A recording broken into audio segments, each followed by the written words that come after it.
Great. All right.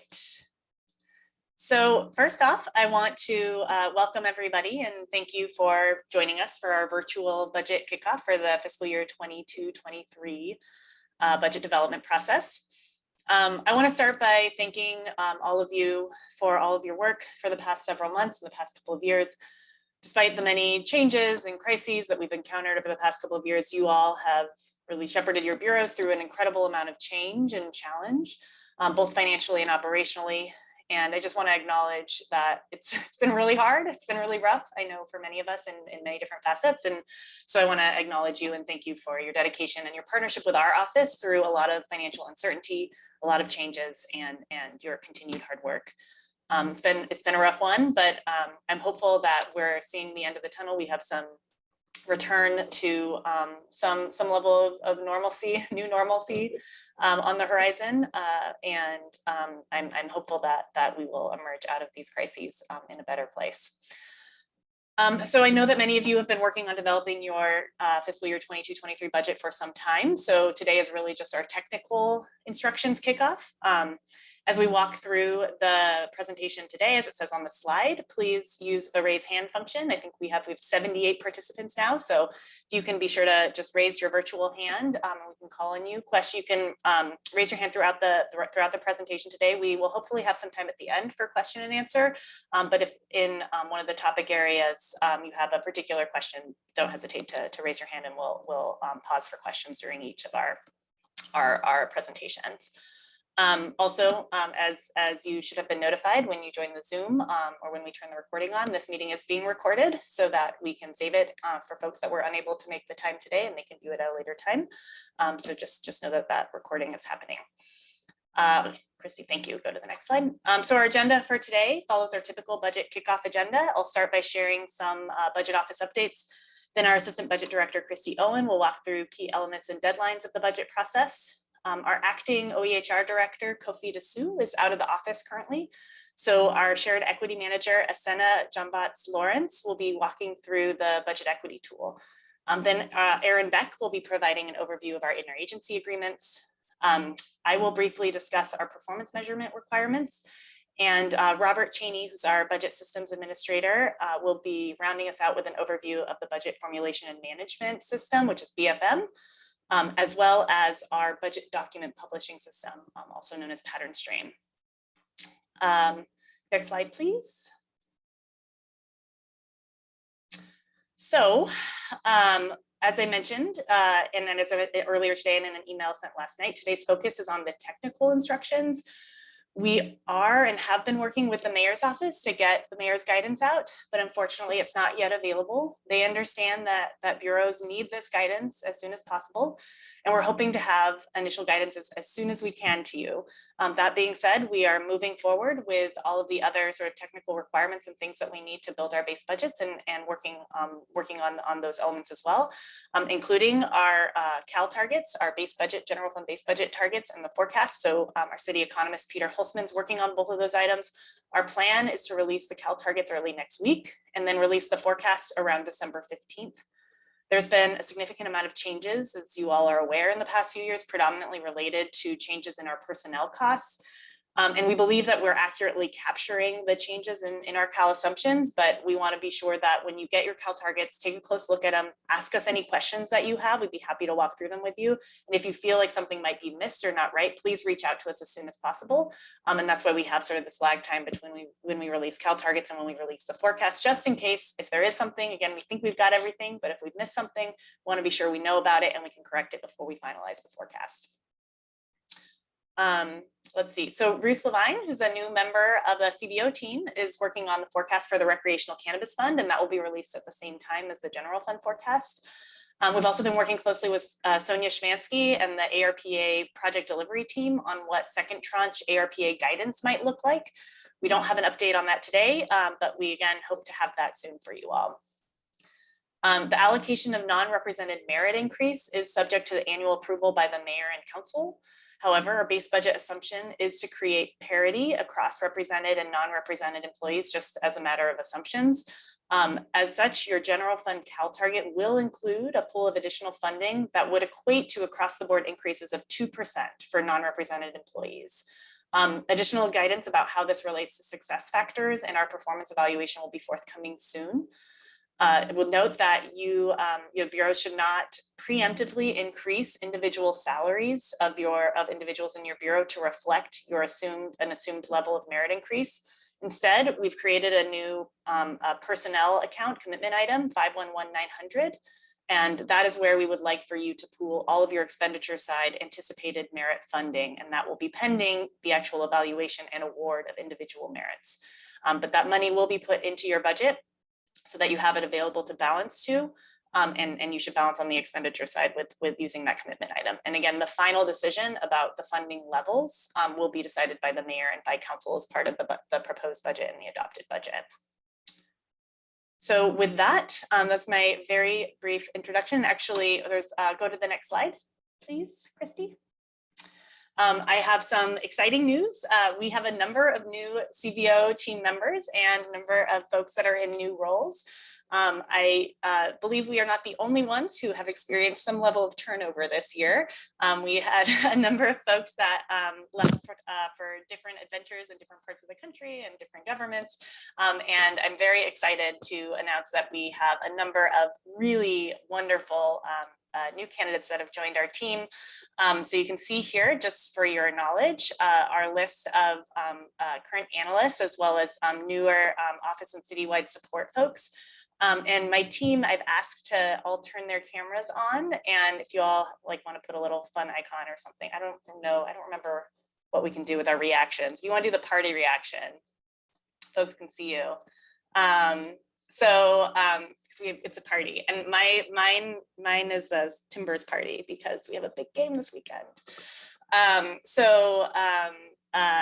We have, as you'll see, there's a number of folks that we have hired who have not yet started in our office. So we haven't yet finalized our bureau assignments, but we will be doing that soon, and we will let you know as soon as we have an update on that front. But again, we have a number of great new folks that we're excited to introduce you to and to work with you. And of course, our longstanding folks are fantastic as well. All right, next slide, please. And I will turn it over to Christy to start talking about our budget process. And actually, I'll pause there and see if there are any hands raised. Okay, not seeing anybody. All right, go ahead, Christy. Great. Hi, everyone. Good afternoon.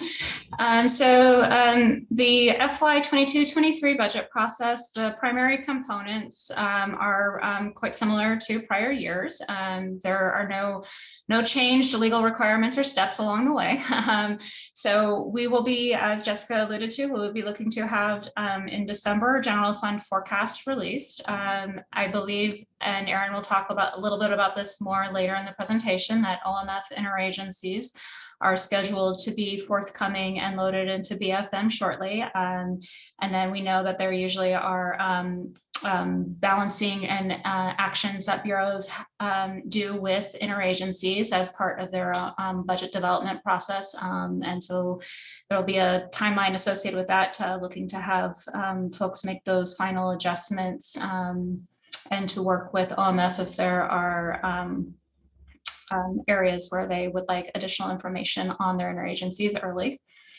Budget submissions will be due on January 26th. It's a Wednesday. It seems like there's never a great day to pick. One of the items for looking at Wednesdays is that does give us the opportunity to run complete technical checks and make sure that the final product is ready to be published online and turned into council offices as complete projects before the weekend, as opposed to having it due on a Friday and then we get to do all of that work on a weekend. In early March, CBO released the reviews to council. In March, council will conduct work sessions. These have already been scheduled with council offices and are on the notable meetings agenda sent out by the mayor's office every Friday. The part that is not on that is the exact content of each of these work sessions. So similar to prior years, there will be a coordinated effort with council offices as to the structure and flow of the dedicated time. It's a significant amount of time. It's about 21 hours. So we know that a lot of effort goes into preparing for those work sessions. So our office will definitely be trying to get that information to your teams as early as we can when we have those decisions made. In April, there will be there are some 3 budget outreach events scheduled at present. These are also on the notable meetings calendar. These are outreach events that council conducts with within the community. It is just more for your information to be aware that those are happening again this year. We are looking to have the mayor's proposed budget released around April 28th, followed by the approved when council convenes to meet as the budget committee to approve the budget, followed by the TSCC hearing, and followed by the adopted budget first reading. So we do plan this budget calendar with the expectation that there will be a first and second reading in June, because what is unknown is if you would have a unanimous vote on the budget at this point in time. I think it is challenging to predict this early. So that is why the calendar includes the budget being adopted earlier in the month of June, as opposed to trying to get it into the very end. Are there any questions on the steps along the way in the calendar?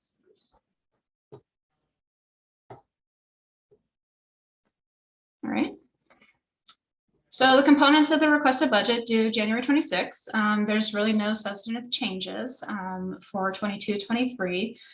So this checklist will also be in the budget manual, and we have updated our website to have links to the budget equity assessment tool and templates for a 5-year financial plan or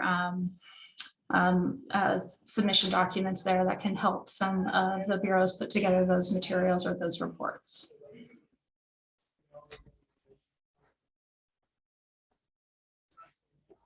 These next couple slides are some items that will again be in the budget manual, but we wanted to highlight as they reflect some of the process information or technical components that we want bureaus to make sure they're aware of. So the position management process, historically, this has been an action that tends to occur after the last payroll posting in December. And we have a very short period of about 48 hours to try and reconcile positions. Because of the sheer number of positions that came forward in the fall bump, 185.5, a typical year would see around 30. It was not going to be feasible to get this many positions into SAP and to use those later payroll dates. So the process as defined below was augmented slightly to accommodate this and to leverage some of the ability to do uploads into BFM for those 185 positions as opposed to manual entry. Right now, we are in the process of verifying what was in the adopted budget numbers with any modifications that have happened between November 24th and the adopted budget, to check for what items did not make it into that SAP payroll. So we have an idea of what needs to be a manual entry. The good news is so far we are seeing relatively small numbers by bureau. You know, when I say small, I'm talking like less than 10, where we might have some follow-up required to verify, and your CBO analyst will be reaching out on this. Our process is looking like we are going to be having that data from SAP appended with the bump into BFM on or around the December 8th, December 9th timeframe. And then that gives us roughly 2-ish weeks to look into the data and verify position authority is correct before we would stage forward. And that is your base budget position authority before we would stage forward to version 52 when all forms are open for decision packages. So I recognize this is a slight change in process, and the primary driver for this was to have an increased amount of time to verify positions in BFM without having that time overlap during a time of the year when there is either high high leave from office from holiday celebrations, or not wanting to hold up areas for technical adjustments that we could have maybe found earlier. So those next couple slides have some personal costing items. I know many of us on this call are aware of these, but just want to highlight. So we'll have PCF reports updated after the final load. Again, that's that December 8th, 9th range. This is where the full COLA versions will be final. I wanted to just take a reminder that some of the premiums do not come over in the interface. So an example of this is a shift differential premium.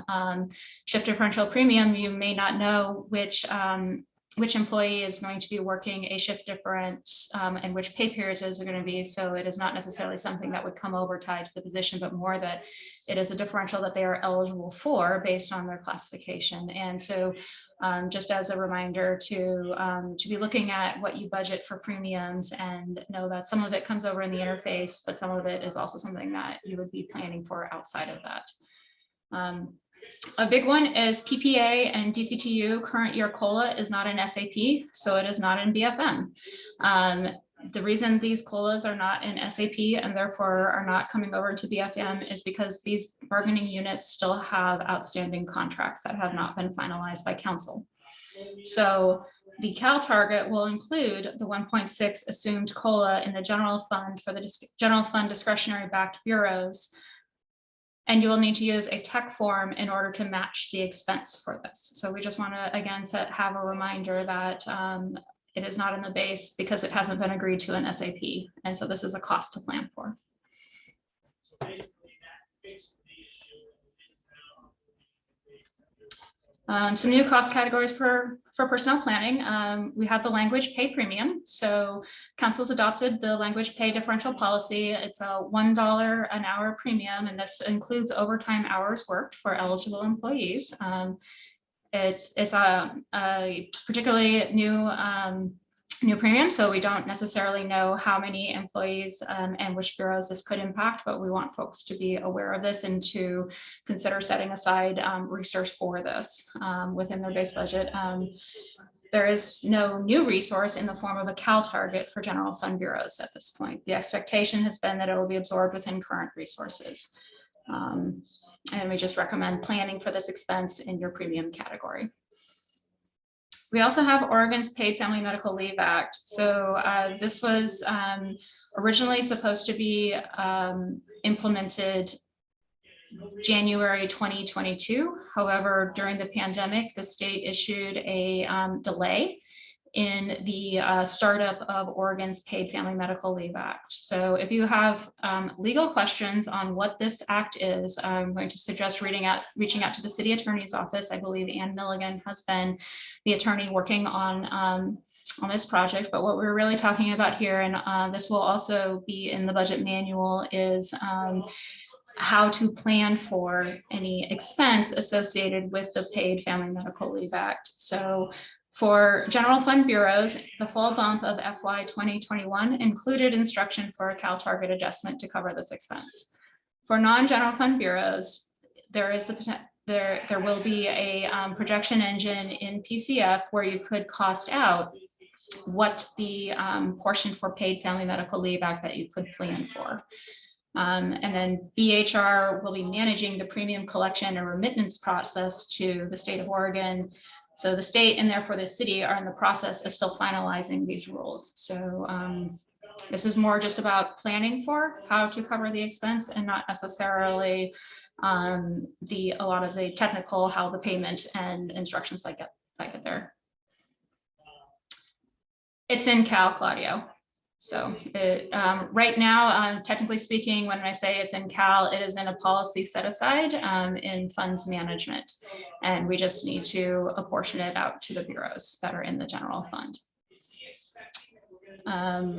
What is not included in this Cal target adjustment, and I think we talked about this at a Bolt meeting maybe 6 months ago-ish, is that if you have shift backfill overtime driven by vacancies associated once members start taking paid family medical leave, that is not covered in your Cal target. The Cal target is explicitly set to cover the I believe it's the employer share of the payment associated with paying into the state's paid family medical leave program. I feel like any exec should be involved in that meeting. And so my preference would be to say, So one final cost category for personnel planning. BHR has completed the most recently required citywide pay equity analysis. Bureaus and funds where the cost is impacted will be notified by BHR. I'm not sure where those notifications are in the process. So Tracy Warren may have already reached out to you, is what I'm saying. If she hasn't, she will. At present, there is no dedicated resource set aside to pay for pay equity adjustments. It is currently an expense bureaus will have to absorb. So that is basically to say that this was not in the most recent fall bump Cal Target list. that document that Paul sent out about where it seems to be, right? So the next category for updates is capital set aside. So just a brief overview of the last 3 years for capital set aside. In fiscal year 2021, we introduced the benefit cost analysis, or BCA tool, for submissions and review of capital set aside requests. The projects submitted were evaluated, and then with the onset of the pandemic, there was the first of the one-time waivers of financial policy. Recently, we know council waived the policy a second time in the FY 21-22 fall bump. The projects that were submitted in 2021 were resubmitted for consideration in 21-22. So what we are looking at for 22-23 is this will restart the submission and review of the capital set aside requests as we have gone through. Sorry, that is probably my husband who's on a meeting at the same time. I really apologize for that, but the door is shut. We have a small house. There is not much I can do about that one right now, unless I can turn this over to somebody else to, and now it's on a recording, it's gonna love that. Yeah, unless someone else wants to read for that right now, this is how it's gonna go. Anyway, the budget process will restart the submission and review of capital set aside requests. It'll be resourced by 50% of one-time general fund resource for policy. And those requests are to be dedicated to parks, transportation, and emergency preparedness. So for the more visual part of this slide, it is, we will have our forecasted resource that is available. The bureaus can then prepare the requests, eligible requests using the BCA framework. Submitting those requests with their decision packages on the end of January. City asset managers convene and review the BCA tools and projects, and that is where you have the ability to gather feedback. And then the CBO conducts its reviews and recommendations for capital set aside at that time. Right now, Shannon Fairchild has been our point of contact in the city budget office. If you have questions, we can reach out to myself or her. Shortly in the future, when some of the people who have yet to start, we will have a different resource and we'll update accordingly. So then we have our budget process, logistics, and materials. So as you can see, we are still in a hybrid-ish work environment. At present, this process is constructed under the have everything available virtual until notified otherwise. And so we are aware that there is potential for some of this work to become hybrid, whether it is council work sessions or public event outreach hearings. Our expectation right now is that submissions will be electronic. I do not expect anyone showing up at City Hall with binders full of requested budgets, and that we will be looking to have our work session materials at this point in time, how we did this last year, where they were submitted early to our office because there was an expectation from our constituency on work sessions to have printed materials, but that we would be coordinating that effort in advance of the work sessions, and in a similar process to last year. So this is all potential and not certain. And just to, remind ourselves, we're still working through a pandemic. The budget manual round 1 will be released this week. The reason why I'm calling it round one is because of the component of budget guidance. Oftentimes the budget manual includes any technical instructions or updates as a result of budget guidance. So it will be updated when I have budget guidance, and the email will go out notifying folks when the manual has been updated. But if you're looking for technical resources or technical assistance right now, that is the resource that we will have available hopefully tomorrow. And then we'll have links on our website updated with forms as well. So I'm going to mute, and perhaps the BES meeting will end in the next 3 minutes, and we won't have any other background noise, but I'll be turning it over to Asena.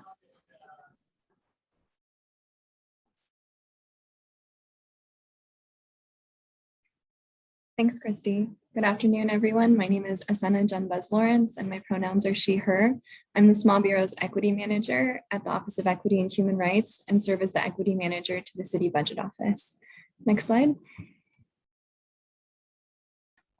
In 2020, City Council unanimously adopted 6 city core values, which guides our work at the City of Portland as an institution, the work done within each office and bureau, and the work of every city employee. These values, equity, anti-racism, transparency, fiscal responsibility, collaboration, and communications, are intended to be developed competencies and associated behaviors that guides our actions as we conduct our work, engage our workforce, and serve our communities. Next slide. The Bureau of Human Resources stated that through the core value of fiscal responsibility, there is an expectation that city staff and our bureaus are committed to using financial resources appropriately in a way in which there is consideration to how decisions will impact communities and individuals that have been systemically oppressed, which includes Black communities, Indigenous communities, people of color, immigrants and refugees, LGBTQ+ and Two-Spirit, and people with disabilities, and people with other intersectional identities. In our core value of equity, we're expected to champion the citywide equity, racial equity goals and strategies and integrate them in our daily work by, in part, removing institutional and systemic barriers to resources and opportunities. Budgets, in my opinion, are moral documents that reflect the values and priorities of the City of Portland, especially in the ways in which we provide support and resources to our communities. Next slide. One of the ways in which the city can be fiscally accountable to our communities and show commitment to our city core values is through the use of the budget equity tool, which is a reflection of our commitment to equity within our budget. The budget equity tool is binding fiscal values-based policy through a resolution that City Council unanimously adopted in 2016. The directive of that resolution requires city bureaus to use the assessment tool on all budget proposals and base budgets. The tool is meant to be a resource to support the development of your bureau's budget and is required to be integrated within your bureau's budget proposals. The report is a series of 13 questions that guides bureaus in providing a holistic assessment of how budget allocations will benefit or burden our communities. The questions are divided into 2 sections. The first is about bureau operations, with questions such as, how does the requested budget advance the achievement of equity goals as outlined in your bureau's racial equity plan? The second section is about community engagement and access, and an example of that is, how does this budget build capacity within the Bureau to engage with and include communities most impacted by inequities? And there are separate intake fields for equity implications for individual decision packages within BFM. Next slide. The intent is, through utilizing the tool, bureaus can provide more equitable services across communities and geographies in Portland. It's also a mechanism to track service levels and investments in our communities. It helps assess equity and social impacts to our programs and initiatives to ensure investments help reduce disparities and improve outcomes for our communities. And it's meant to encourage and help improve public participation within local government. Next slide. The tool is designed specifically to facilitate conversations during the development of bureaus' base budgets. It's vital that the questions and concepts within the tool are utilized throughout the year. And in answering the questions on the form, the Office of Equity and Human Rights asks that bureaus apply an RBA or results-based accountability approach. I believe all bureaus have had staff that have gone through at least one cohort and are somewhat familiar with the framework. However, if you or your staff are unfamiliar with it, please don't hesitate to reach out to me or my colleagues in the Office of Equity. Ultimately, bureau staff we ask that you ask the question, who is better off as a result of the fiscal decisions made by your bureau? And we ask that your equity managers and practitioners are engaged in this process. Next slide.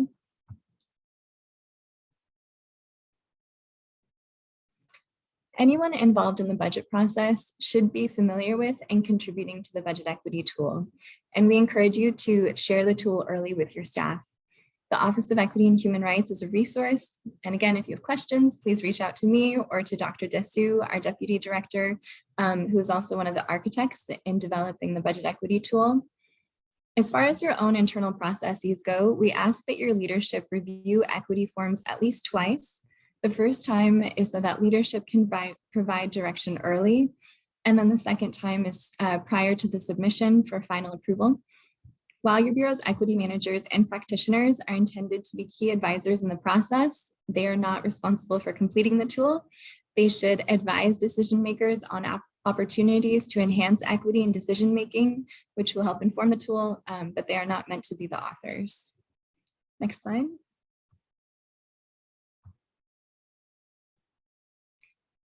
The 13 questions are answered within the budget formulation management platform, which is BFM, the city's budget software.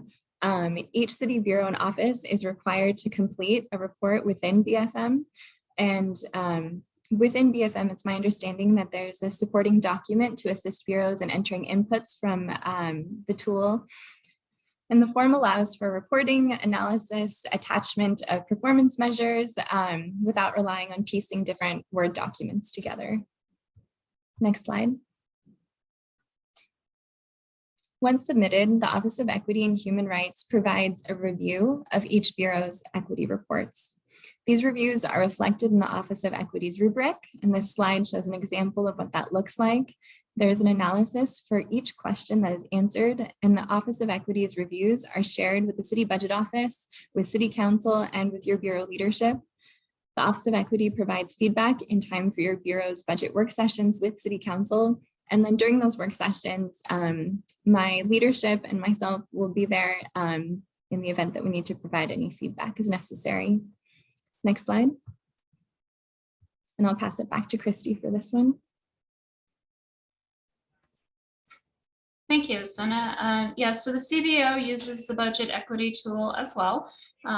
It is a component of the reviews and recommendations process when we read both the decision packages and are conducting reviews and analysis on bureau-based budgets or operations. It is part of program offers and performance data. And it is a component of the total framework of evaluations of impacts and trade-offs that are highlighted through the review process and recommendation process.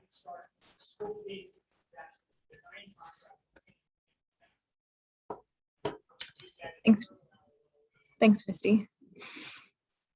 It's recommended that bureaus start including equity assessments in their base budgets in the fall. That said, and as stated earlier, we encourage you to use the tool throughout the year. This is not something that's meant to be used at the end of the budget process or as like a checkbox. Rather, it's meant to be used in a way that is intentional. And your bureau's equity, I'm getting a question. The graphic is from last year. Thank you. Your bureau's equity assessment report becomes public in the spring. Next slide.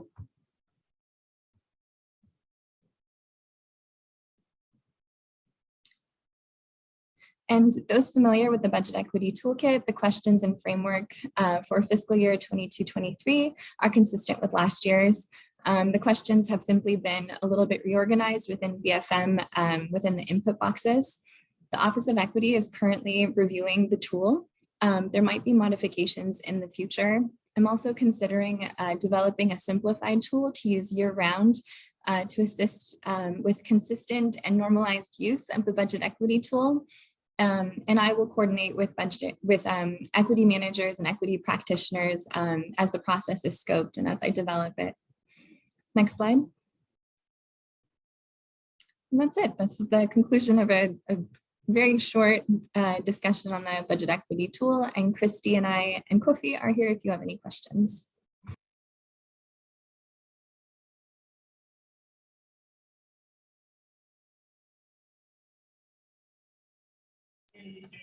All right, we can also have time at the end for questions. So if Erin Beck is ready to talk about OMF interagency agreements, we have a little time right now for that.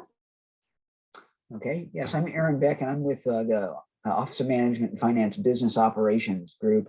And we work with the interagency providers of technology services, fleet, printing and distribution, risk management, facilities, occupational health, and debt management on the development of their interagency rates and agreements.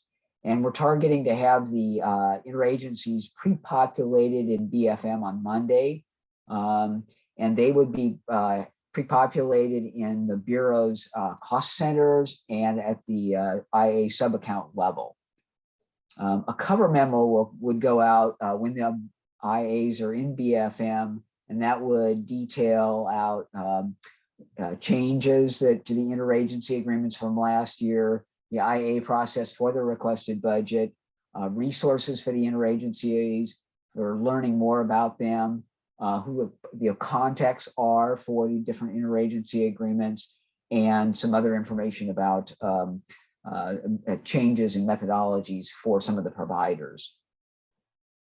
The interagency agreements that'll be in BFM are at what we call 100% current service level. And that means that they're based on prior year's rate budgets plus inflation, plus systemic, what we call systemic cost changes, such as like PMFLA that's been approved. And then also they reflect changes in the quantity of services that bureaus want. So like inventories of equipment and space will be as of this fall. But then there also is a variable component of the interagency agreements for things like fuel usage and fleet vehicles. They're more based on past history. And so we make estimates for those, and the bureaus can true those up as they would like. Sort of like CBO, we've had some change in contacts in OMF for the interagency agreements. Sandra James and I will be the contacts for facility services. Jen Ford will be the contact for risk management and fleet. Deborah Stannert will be the contact for printing and distribution. Crystal Castrita will be the contact for BTS, and then Erin Rivera will be handling a lot of the interagency agreements in the general fund and the health fund. Let's see, and we are available to meet with bureaus that would like to meet after the interagency agreements are out there to provide information on them. But we're also going to be having an interagency workshop, a virtual one, on Thursday, December 9th at 2 o'clock. And I've sent out a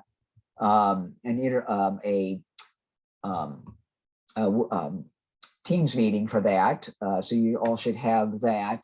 And in that's going to give us plenty of time to walk through with you all of the different resources that are available for the interagency agreements, like the website that we have. We'll walk through how you can run reports in the city's BobJ system to view the details of the interagency agreements. And then we'll also talk about some of the interagency methodology changes that we have in more detail, because we'll have plenty of time for that. Let's see. Yeah, I just have one slide here today. I didn't think there was that much I could really go over. Yeah, let's see. So I just want to talk a little bit more about, or one more thing about balancing and the interagency agreements, and that. So with the due date of January 26th for the budget, we really need to have the interagencies or changes by the bureaus to their interagency agreements by January 12th, because that allows us to process the changes with our managers, balance the funds, get our budget all put together, and all assembled by the 26th. So we're looking to have all of those changes made by the bureaus by January 12th, which I believe is a Wednesday. And we balancing the interagency agreements is a part of each phase of the budget. So with the exception of version 52, with decision packages, all of the phases of the budget process have to be balanced. And so my staff works with the bureaus on balancing those, and there are very specific reports within BFM that allow us to see when we're out of balance. But for the requested budget, there is a version V52, no decision packages, where we don't need to be balanced. So I did see that there was one question flashing by on the chat about the contacts. I can I'll go over those again. So Sandra, James, and I are the contacts for facilities. Jen Ford will handle risk management and fleet. Deborah Stannard will be responsible for printing and distribution. Crystal Castrito will be the primary contact for BTS, and then Aaron Rivera will handle things in the general fund and the health fund. Are there any other questions? And I certainly want to promote our interagency workshop. We'll have a lot more time to go over a lot of these things in more detail. And the cover memo will also have a lot of details on the interagency agreements.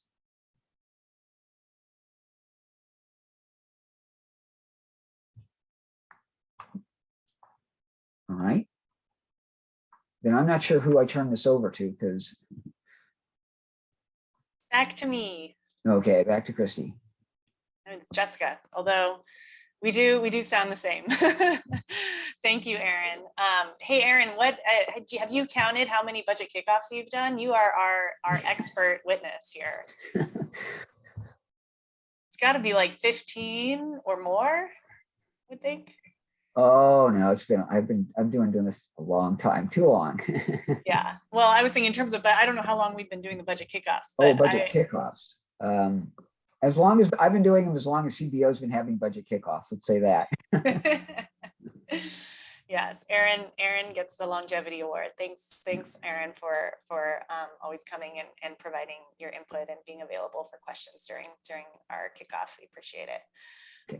All right, so performance management.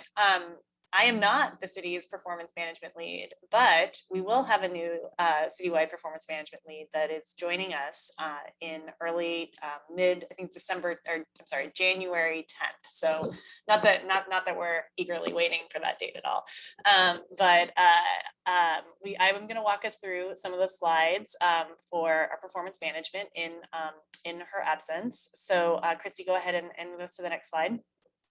So essentially, we are keeping our guidance the same related to performance measures as we did for the last year. Last year, and actually for the last couple of years, we've been having conversations with folks and trying to launch and improve upon some citywide key performance measures. This was a new measure category last year. We included a list of the citywide measures in our adopted budget book. We featured it in the sort of the front matter and beginning material.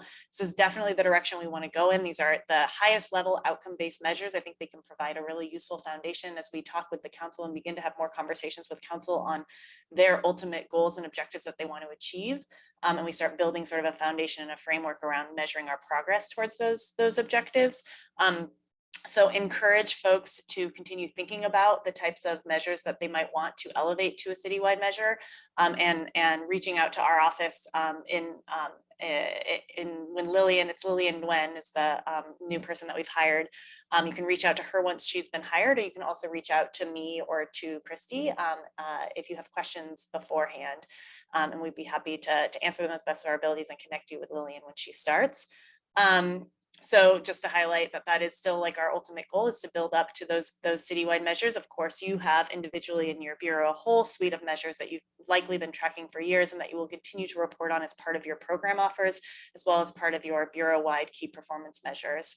I was looking at the manual. There is a fairly robust section of the manual that talks about why we do performance measurement and the different types of performance measures that are that we track and what those are. And if you are somebody who is just starting out in the city or just starting out and working in performance management and how it relates to budgeting, also please reach out to our office. We'd be happy to help you navigate how to begin or to build a stronger performance framework as part of your budget submission.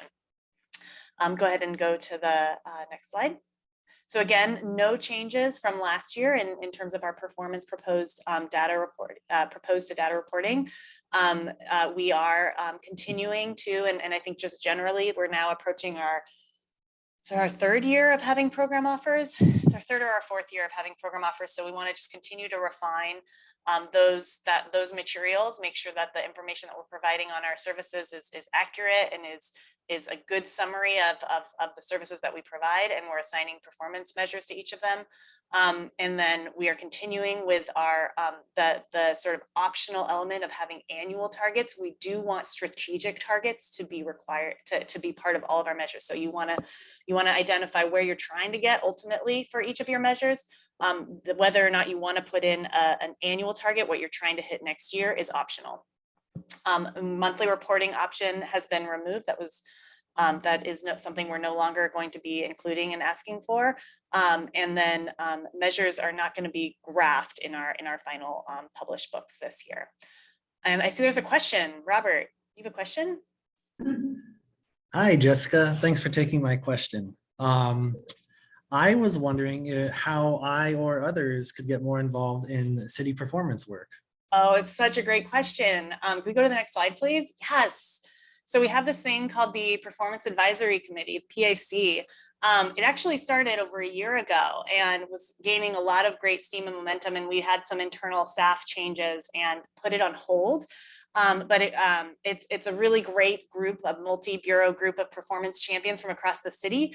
And it's a place where we can share ideas and experience with each other and learnings from each other, and use it as a forum both to inform sort of our policies and practices centrally in the budget office, but also learn from each other. And I'm really excited to relaunch that committee once we get Lillian on board in January. So if you're interested in participating in the PAC, please reach out to me. We are excited to get that going again. And if you're part of the PAC, hang tight, we're starting again soon. Yeah, Jean Marie, you have a question? I do. I also have a spontaneous question. I remember this really awesome survey, citywide performance survey that CBO facilitated a couple of years ago. I was wondering if the budget office is planning on doing that again. Oh, I'm so glad you brought that up. I think what you're referring to is called the Portland Insight Survey. And it was a comprehensive citywide survey, as you mentioned, that we launched on a pilot basis back in 2019. And we worked with a number of bureaus across the city to identify and sort of hone in on a subset of questions that would be useful to bureaus and in sort of seeking perception data from different groups and geographies across the city about our services. And I am so excited to share that we have recently hired our new community engagement and communications analyst, Ning Jiang, whose first project is going to be to reinstate on a permanent basis the Portland Insight Survey. And she's hard at work on that. She just started not too long ago, but she's working as fast as she can with the goal of trying to actually hit the streets with the survey in the late spring and early summer. And we'll be reaching out to a number of our contacts from before about how to refine and build on top of the successes that we had last time. And if you're interested in sort of the next iteration of the survey, you should feel free to reach out to Ning directly, but she will be in contact with folks as we look to build sort of the next chapter of that survey going forward. Any other questions? All right. I will turn it over to Robert.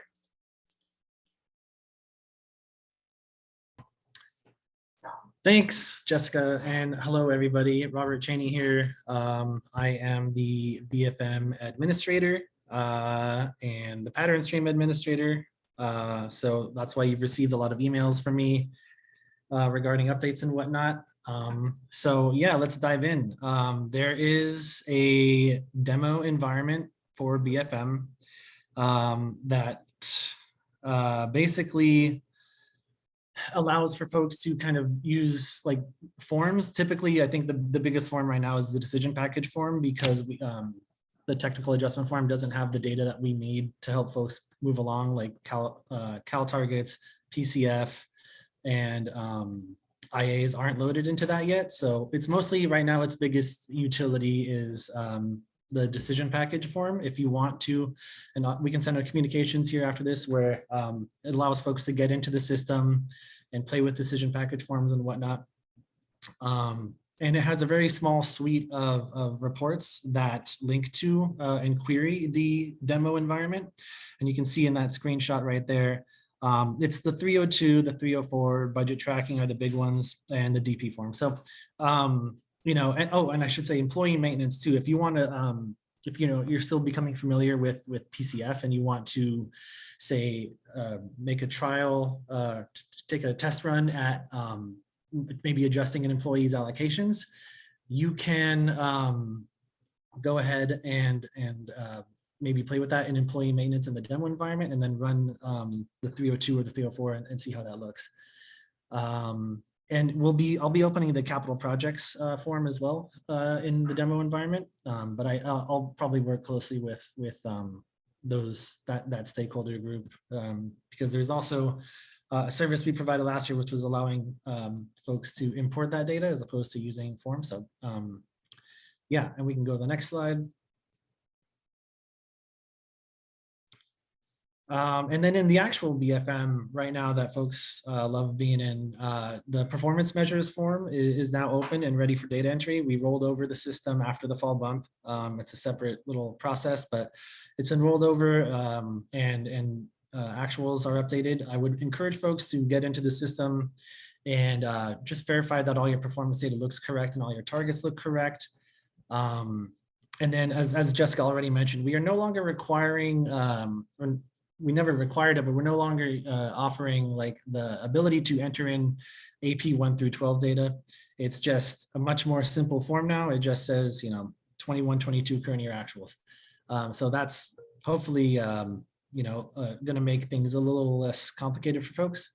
And then also the equity form, it's the same as last year, and it's also open now. And the relevant report that feeds that is also feeding correctly into BFM. So you can start, you know, entering in performance measures, running reports, and same with equity. You can also start entering in that narrative, although I'm sure folks are already working on it offline, working hard. So just know that those forms are available. It's probably not the first form you would pick to have open early, but you know, we're doing the best we can. And then the final personnel load is going to happen at the end of next week.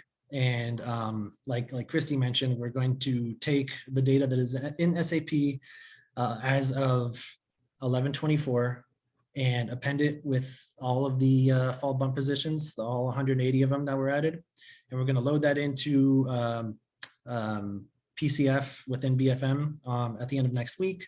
We will be adding a 5% non-rep COLA projection to help folks budget those things. And I would say if you have other ideas around what kind of projections you'd like to see in the system, to reach out to me and you know, let me know, because you know there is functionality that within PCF that we could use, and I'm eager to help folks, you know, tap into that. So that's just an update on when that's going to happen. We're going to probably QC the data for the following week, so you know that's happening. And yeah, we can go to the next slide.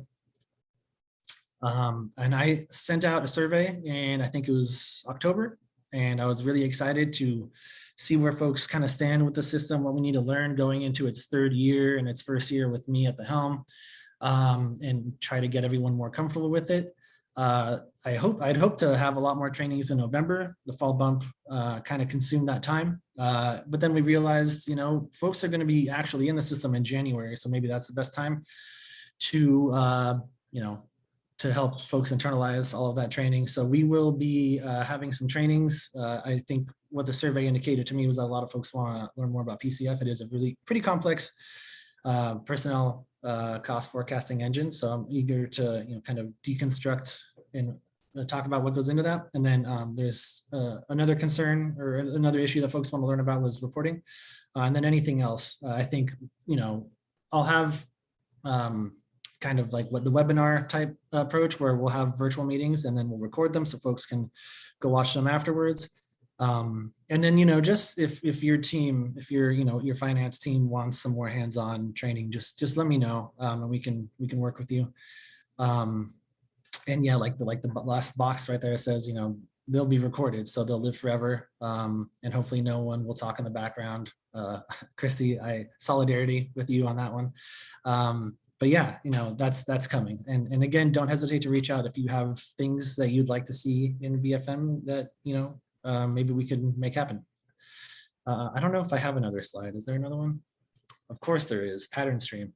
We are working with the vendor to open that hopefully during the week of December 20th and populate it with the narrative that was input in June for the adopted budget.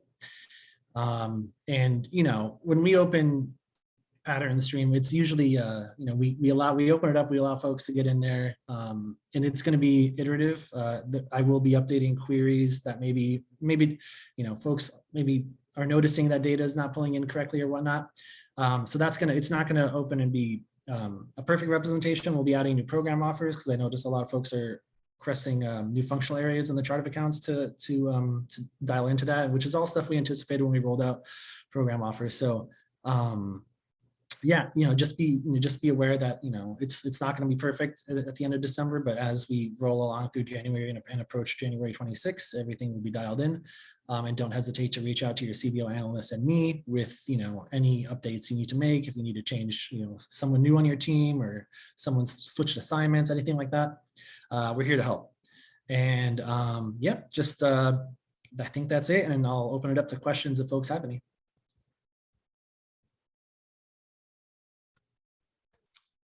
So that is the end of our prepared materials and the planted questions that I am aware of. So at this point in time, if there are any additional questions or concepts that you would like to go back to in the slide deck, we have some time for that conversation.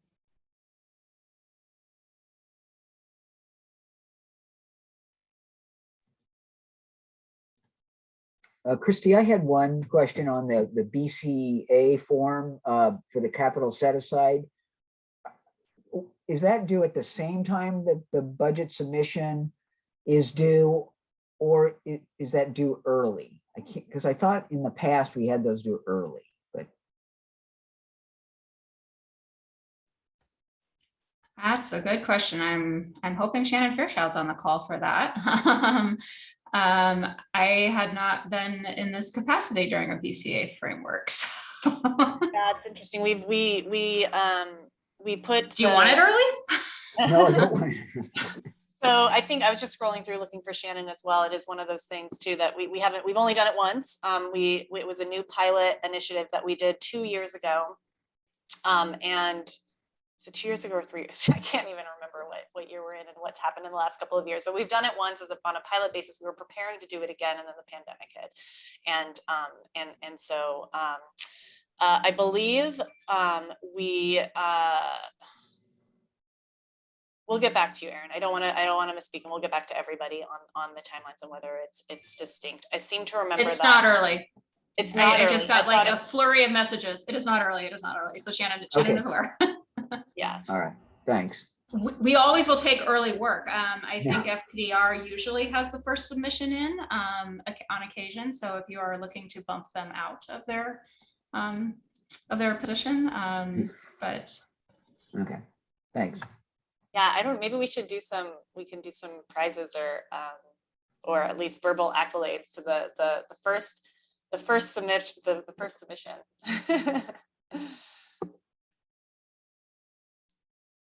What other questions do folks have?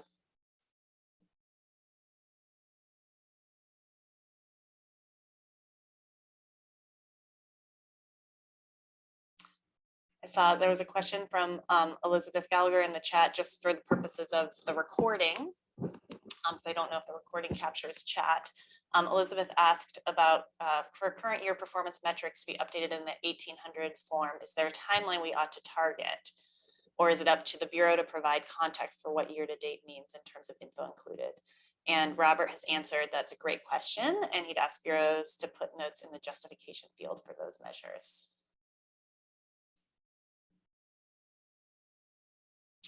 Robert, there's another item in the chat. Looks like Jeff is asking when the CIP upload will be available. Hey, Jeff, are you referring to just the capital project form with budget data, or are you talking about the more like the data dimensions around each capital project that we did before?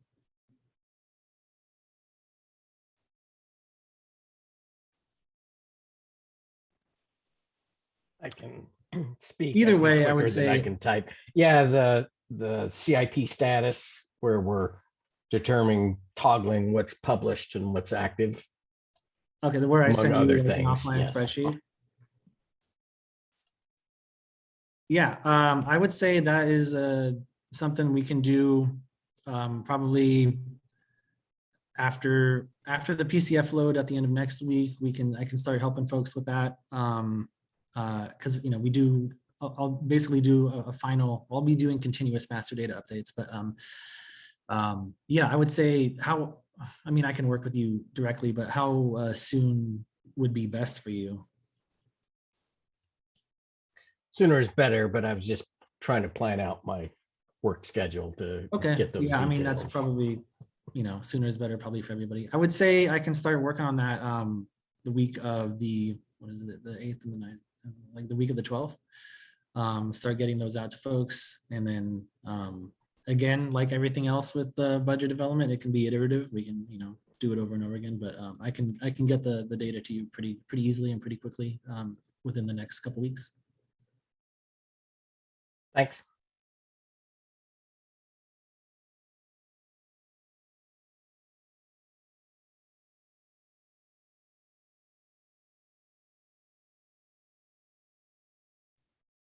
All right, well, this obviously isn't going to be the last opportunity for questions. So we will post this recording later to our website after the download from Zoom, and then have, as we indicated earlier, we'll have the first copy of the budget manual hopefully going out tomorrow for folks that has a lot of these technical components that we walked through today.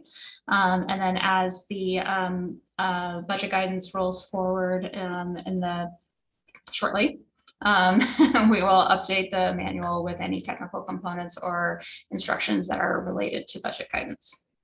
And as always, you can always reach out to myself, Jessica, any member on our team, if you would like additional questions or have issues specific to your bureaus. So I think with that, I will probably say goodbye and stop the recording. Thanks, everybody. Thanks for coming. And thanks for all of your work. It's been a long road, so appreciate you.